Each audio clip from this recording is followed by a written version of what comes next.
গত ফাঁসির সরকারের আমলে লক্ষ লক্ষ কোটি টাকা পাচার করা হয়েছে।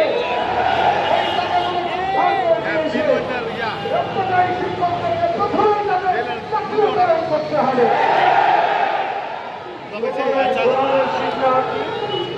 কোরআন মাজিদের শিক্ষা যত তাড়াতাড়ি বাংলাদেশের জনগণকে দেওয়া যায় ততই তাদের মধ্যে চরিত্র সৃষ্টি হবে, তারা ভালো মানুষ হবে, সত্যিকার সোনাগরিক হতে পারবে। কোরআনের শিক্ষা যাদের অন্তরে নাই তারা সোনাগরিক হতে পারে না। সেই জন্য দেশে ভালো নাগরিক তৈরি করার জন্য যে শিক্ষা প্রদান করছেন আমাদের এই আজকে অবস্থানকারী শিক্ষক ভাই ও বোনেরা, তাদের যত তাড়াতাড়ি দূর করা যায় এই সময় জাতির জন্য পরিবার হবে। আমি পরিশেষে বলতে চাই যে মোহাম্মদ রাসূলুল্লাহ সাল্লাল্লাহু আলাইহি ওয়াসাল্লাম কোরআনকে শিক্ষা করার জন্য একটা হাদিস আছে, যদি চীনায় যেতে হয় তবুও তোমরা এই কোরআন শিক্ষার জন্য সেখানে সফল করো। এটা হয় বাংলাদেশের শিক্ষা ব্যবস্থায় কোরআনকে বাধ্যতামূলক করা,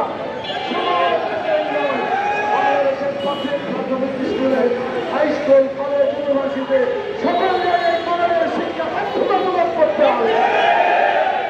24/5/24 যে অভ্যুত্থান এবং বিপ্লব, এই বিপ্লবের মূল কথা ছিল যে আমরা জাস্টিস, আমরা সুবিচার চাই। আজকে যদি শিক্ষকের রাস্তায় বসে এভাবে সময় কাটাতে হয়, মশার কামড় খেতে হয়, এটা কি জাস্টিস হতে পারে?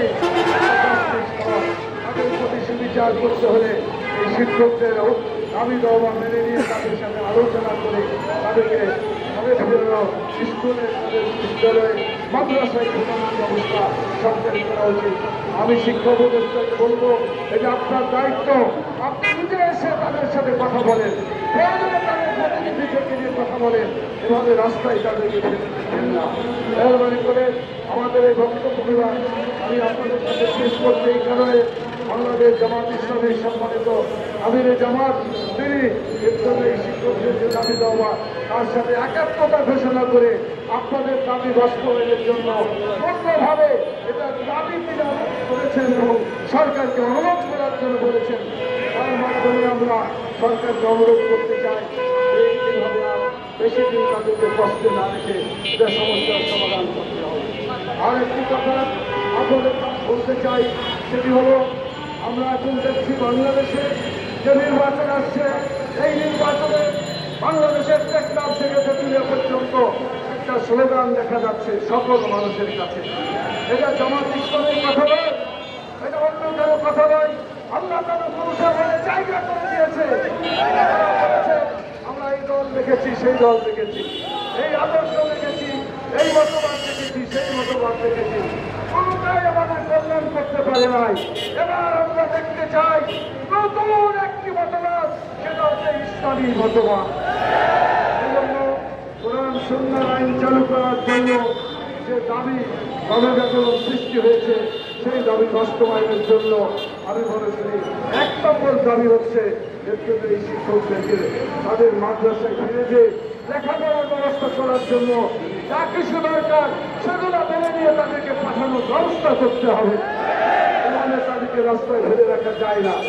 সম্মানিত ভাই এবং বোনেরা, আমি কথা শেষ করতে চাই, আপনাদেরকে আমি সত্যি আপনাদের যে সমস্ত অধিকার আপনারা পর্যন্ত করেছেন, অধিকারের কথা বলেছেন, আমরা যেগুলো শুনেছি আলহামদুলিল্লাহ, এই অধিকারগুলোকে যাতে পূরণ করা হয় সেই জামাত ইসলামী শিক্ষা বিভাগের পক্ষ থেকে পূর্ণ সমর্থন ব্যক্ত করছি। এটা যাতে সরকারিভাবে কার্যকরী করা হয় সেজন্য আমরা সরকারের কাছে দাবি জানাচ্ছি। সমস্ত ভাই এবং বোনেরা, আমি অবলম্বন না করে আপনাদেরকে ধন্যবাদ জানাই। আমি গতকালকে আমাদের শিক্ষা বিভাগের লোকজনকে নিয়ে ছিলাম। এখানে মানুষের প্রাকৃতিক প্রয়োজন পর্যন্ত পূরণ করার কোনো ব্যবস্থা নাই। ঢাকা মহানগরী যারা সিটি কর্পোরেশনের দায়িত্ব পালন করছেন, যে কোনো নাগরিকের তাদের ব্যবস্থা, প্রয়োজনের ব্যবস্থা করা উচিত। আমি দাবি করছি, এই জায়গায় যেহেতু প্রায় সময় দেখা যায় বিভিন্ন ধরনের যারা অধিকার বঞ্চিত শিক্ষক অধিকার বঞ্চিত ব্যক্তি অনেকে এসে অবস্থান করে, কিন্তু তাদের থাকারও জায়গা নাই, বসারও জায়গা নাই, এমনকি পেশা পায়খানা করা পর্যন্ত তারা জায়গা পায় না। এটা মানবিক ব্যাপার। এই মানবিক কারণে আমি প্রধান উপদেষ্টা সহ শিক্ষা উপদেষ্টা এবং সিটি কর্পোরেশনের দায়িত্ব পালন করছেন, তাদের এই দিকগুলো খেয়াল রাখবেন। মানবিক প্রয়োজনগুলো পূরণ করার জন্য আমি দাবি জানাই আপনাদের মাধ্যমে গোটা বাংলাদেশের জনগণের কাছে আপনাদের দাবি এটা গ্রহণ করার জন্য সকল পক্ষ থেকে এই দাবি করার আহ্বান আমি জানাচ্ছি। অন্যান্য রাজনৈতিক দল যারা আছেন, যারা দেশের জনগণের জন্য কল্যাণ করতে চান, সবাই এই শিক্ষক বঞ্চিত শিক্ষকদের পাশে এসে তাদের সাথে একাত্মতা ঘোষণা করে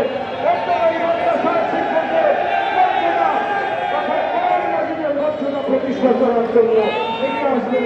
একথা বলে আমাদের সবাইকে ধন্যবাদ জানিয়ে এবং আল্লাহ তাআলার কাছে দোয়া করি আল্লাহ তাআলা অতি দ্রুত আপনাদের দাবি আদায়ের মাধ্যমে এখান থেকে মাদ্রাসায় ফিরে যেতে পারেন, কোরআনের মতো পবিত্র কিতাব ছাত্রদের শিখাতে পারেন, সেই আশাবাদ ব্যক্ত করে আপনাকে ধন্যবাদ জানিয়ে আপনাদের প্রতি সহানুভূতি জানিয়ে আমার কথা এখানে শেষ করছি।